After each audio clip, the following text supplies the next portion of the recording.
मनीष जी, आज जो इंडी गैंग है इसके दो सरगना रंगे हाथ पकड़े गए हैं कि ये देश की जनता से कैसे झूठ बोलते हैं, कैसे ठगी करते हैं, कैसे जालसाजी करते हैं।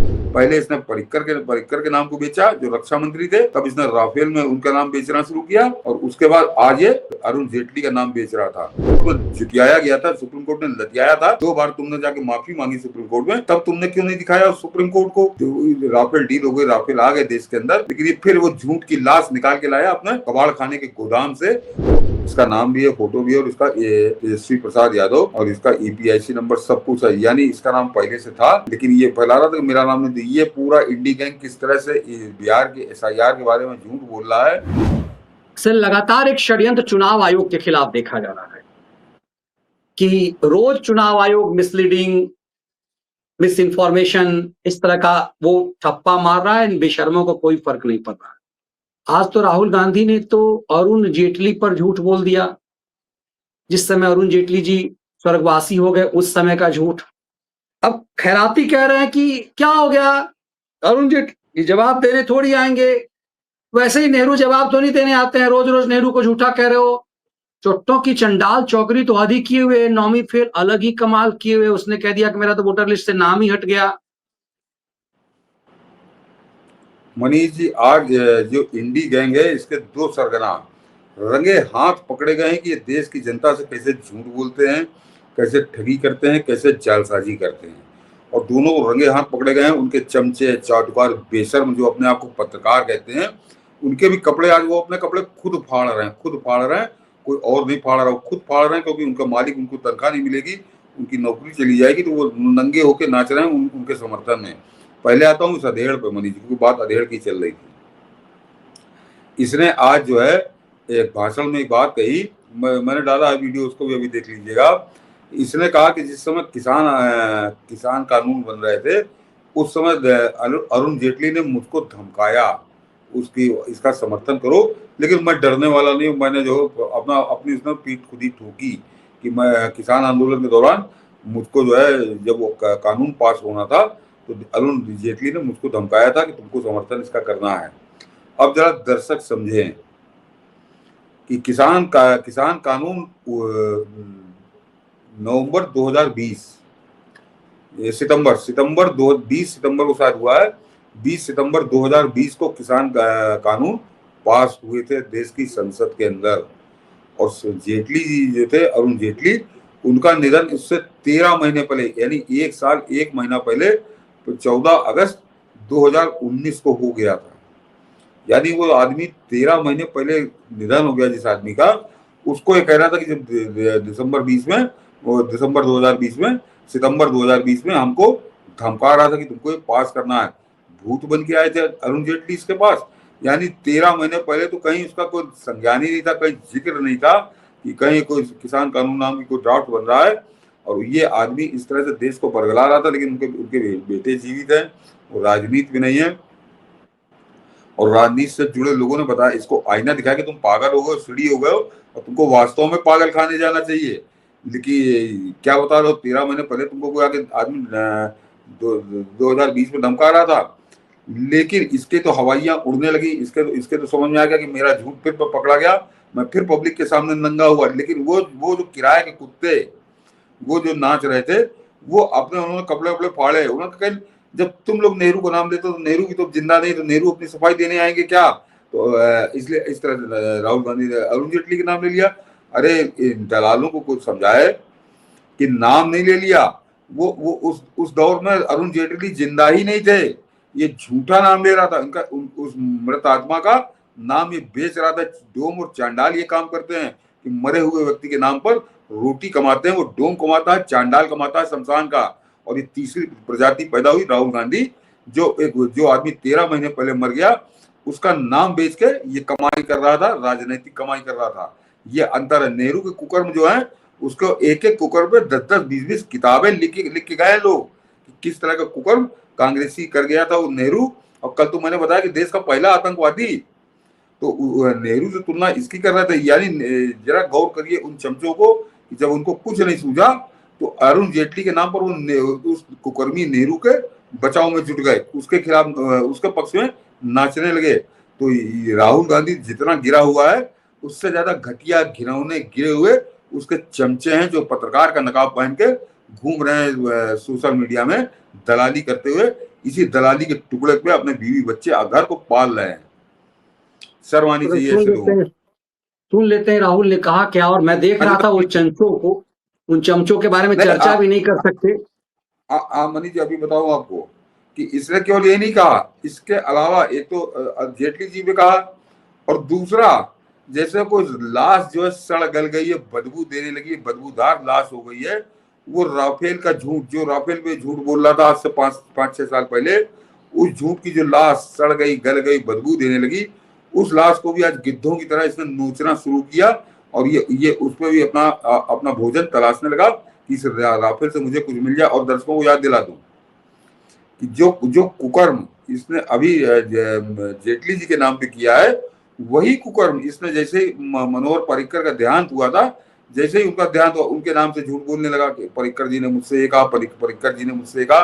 पर्रिकर इतने विद्वान व्यक्ति थे, आईआईटी के ग्रेजुएट थे वो, कि वो इसकी शकल नहीं देखते थे। इससे ये उनका मेंटल लेवल और इसका मेंटल लेवल क्या बोलूं आपसे, तो वो कभी इससे बात करते, कभी किसी ने नहीं देखा, लेकिन उनके मरते ही ये गाना गाने लगा कि पर्रिकर ने मुझसे कहा था। पर्रिकर तो ये मरे हुए आदमी को बेचने वाला राजनीतिक डोम है। ये वो कुकर्म करता है कि कोई राजनीतिक आदमी मरे, ये अपने आंखें दौड़ाया करता है कि कौन राजनीतिक आदमी मरा, और जैसे ही मरा ये डोम की तरह, चांडाल की तरह, राजनीतिक डोम, राजनीतिक चांडाल कह लीजिए, ये उसकी तरह बेचना शुरू करता है उस आदमी के नाम को। पहले इसने पर्रिकर के नाम को बेचा जो रक्षा मंत्री थे, तब इसने राफेल में उनका नाम बेचना शुरू किया, और उसके बाद आज ये अरुण जेटली का नाम बेच रहा था। तो सोच लीजिए कितना गिरा हुआ, कितना घृणित व्यक्ति है। बिल्कुल, देख लेते, सुनते हैं इसने कितना बड़ा अब मक्कारी सुनाइए किया। Manish ji. You know,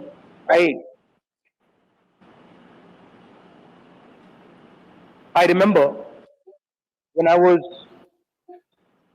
fighting the farm laws, and he's not here anymore, so really I shouldn't say it, but I will. And Arun Jaitley ji was sent to me to threaten me. And he said, you know, if you carry on down this path, opposing the government, fighting us on the farm laws, we will have to act against you.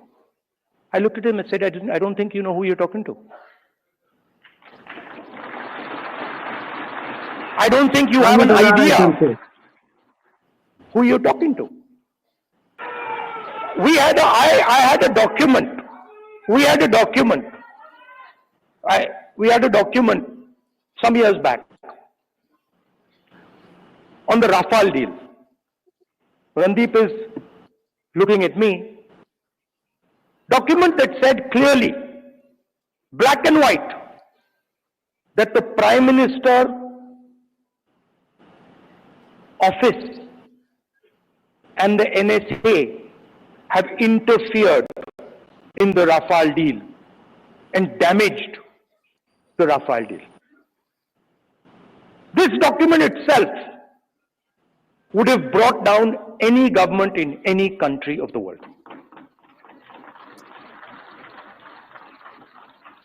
Nothing happened. Nothing happened. You know where the document went? You know where the document died. Nothing happened. I'm fighting 30 cases.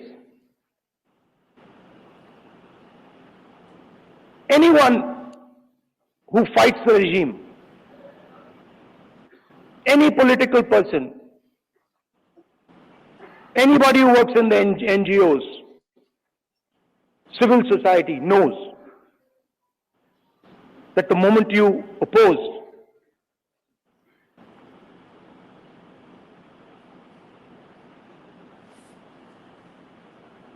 Manish ji, जब ये इस तरह के किसी कार्यक्रम में आए या कहीं राजनीतिक रैली में बोलने जाए, देश के प्रधानमंत्री को, देश की सरकार को इसका मेडिकल चेकअप जरूर करवा लेना चाहिए। ये किन चीजों के प्रभाव में रहता है, इसके ऊपर कौन सी चीज हावी रहती है, ये होशो हवास में नहीं रहता। अभी जो इसने अरुण जेटली वाला तो मैंने बताया, तो आप लोगों ने सुना, इसने राफेल के ऊपर क्या कहा मनीष? इसने कहा कि इसके पास एक ऐसा दस्तावेज था कि सरकार गिर जाती, और कि किस तरह से सरकार ने हस्तक्षेप किया, दुनिया भर के गाने सुनाए, लेकिन इसने कहा कि इसने शुरू कहा कि मेरे पास वो दस्तावेज था, और उसके बाद वो दस्तावेज कहाँ चला गया, कहाँ गायब हो गया, कहाँ गाड़ दिया गया, इसको नहीं मालूम। तुम्हारे पास तो उसकी कॉपी थी, तो वो कहाँ है? और तुम उसको 6 साल से लेके बैठे हुए कहाँ थे? जब वो तुम्हारे पास वो दस्तावेज था, तुम सुरजेवाला को दिखा रहे थे, सुरजेवाला तुमको दिखा रहा था, दोनों आदमी एक दूसरे की पीठ खजुआ रहे थे। वो दस्तावेज देश को दिखाना चाहिए था तुमको। जब तुमको सुप्रीम कोर्ट में जुटियाया गया था, सुप्रीम कोर्ट ने लतियाया था, 2 बार तुमने जाके माफी मांगी सुप्रीम कोर्ट में, तब तुमने क्यों नहीं दिखाया सुप्रीम कोर्ट को? राफेल डील हो गई, राफेल आ गए देश के अंदर, लेकिन ये फिर वो झूठ की लाश निकाल के लाया अपने कबाड़ खाने के गोदाम से, और उस झूठ की लाश को गिद्ध की तरह नोचने लगा। इस आदमी को शर्म नहीं आती? कितने, मैंने कहा ना, कितना घिनौने स्तर पे आ गया ये आदमी, कि राफेल मामले में तुमको हाई कोर्ट में गए, तुम सुप्रीम कोर्ट गए, और वहां तुमको वो फुर्सत नहीं मिली कि वो तुम दस्तावेज दिखा दो, और तुम अपने साथ लिए रहे। तुम सुरजेवाला देखता रहा, और सुरजेवाला तुमको दिखाता रहा, तुम देखते रहे, और उसके बाद वो कहाँ गायब होगा तुम दोनों को नहीं मालूम। तो जो आदमी एक दस्तावेज संभाल के नहीं रख पाया, और सरकार के खिलाफ इतना महत्वपूर्ण था कि उससे सरकार गिर जाती, वो आदमी देश संभालने की बात कर रहा है, वो आदमी देश संभालने की बात कर रहा है। तो ये अपने आप को स्वयं नग्न कर रहा है जनता के बीच, अपनी इस बयानबाजी से, बेहूदी बयानबाजी से, उल्टी सीधी बयानबाजी से। और ये बयानबाजी मनीष जी ऐसे ही नहीं होती। कोई भी सीधे और शुद्ध दिमाग का व्यक्ति इस तरह की बयानबाजी नहीं कर सकता। सरकार को इसका मेडिकल चेकअप कराना चाहिए कि जब ये इस तरह की बयान देने आता है, इस तरह के भाषण देने आता है, तो ये क्या खा पी के आता है। और जिस दिन सरकार ने अटेंडम इसका चेकअप करा लिया, उस दिन देश को बड़े रहस्य का पता चलेगा। कहाँ चली गई? इसको पकड़ के पुलिस पूछे कहाँ चली गई वो फाइल? क्या थाईलैंड ले गया था क्या अपने साथ? जहाँ पे कुछ अड्डे ऐसे होते हैं कि जहाँ पे आपसे छीन लिया जाता है, और हमारे शर्म के आदमी अपनी रिपोर्ट भी नहीं लिखाता है। तो कहाँ थाईलैंड में छीन ली गई थी क्या? कहाँ ले गए थे तुम?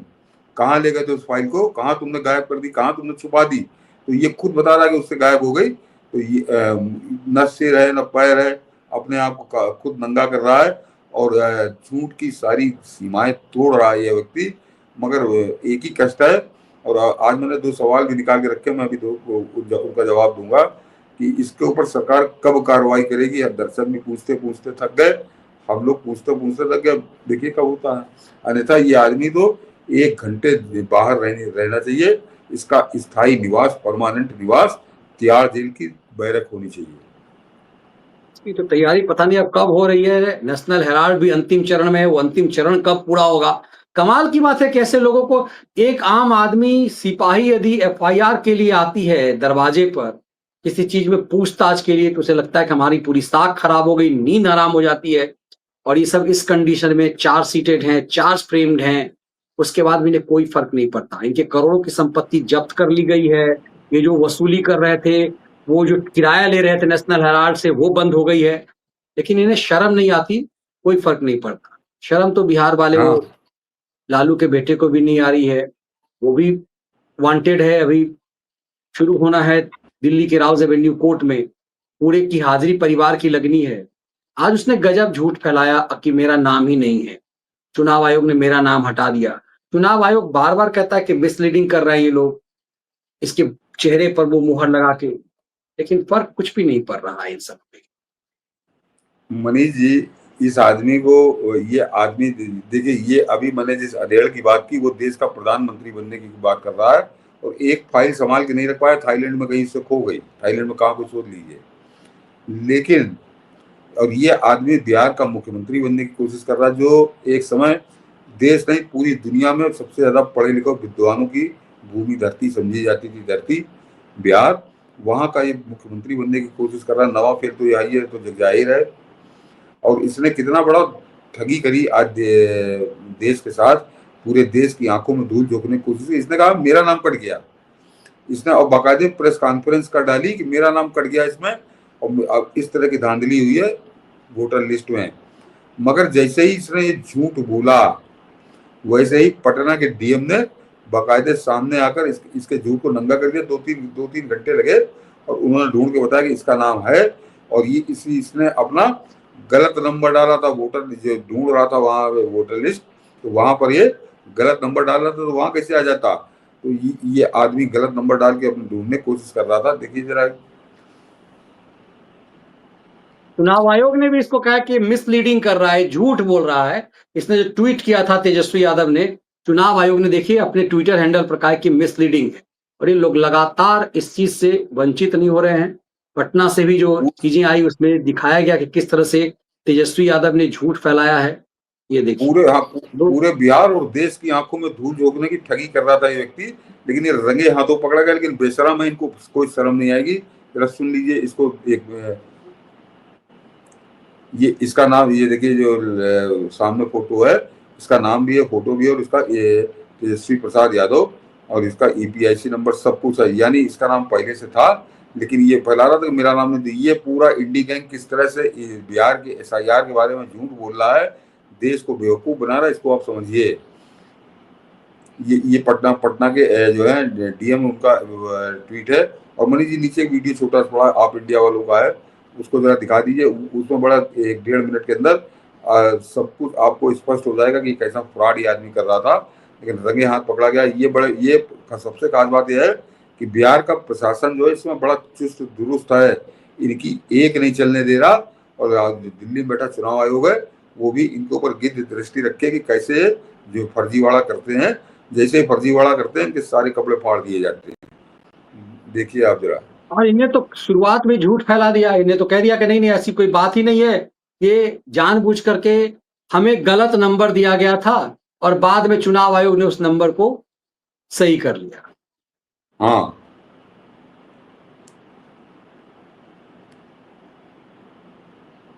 चुनाव लगातार देखिए, डिस्ट्रिक्ट एडमिनिस्ट्रेशन पटना, ये जो आप बता रहे हैं, ये डीएम पटना की तरफ से जारी किया गया, इनके नाम है।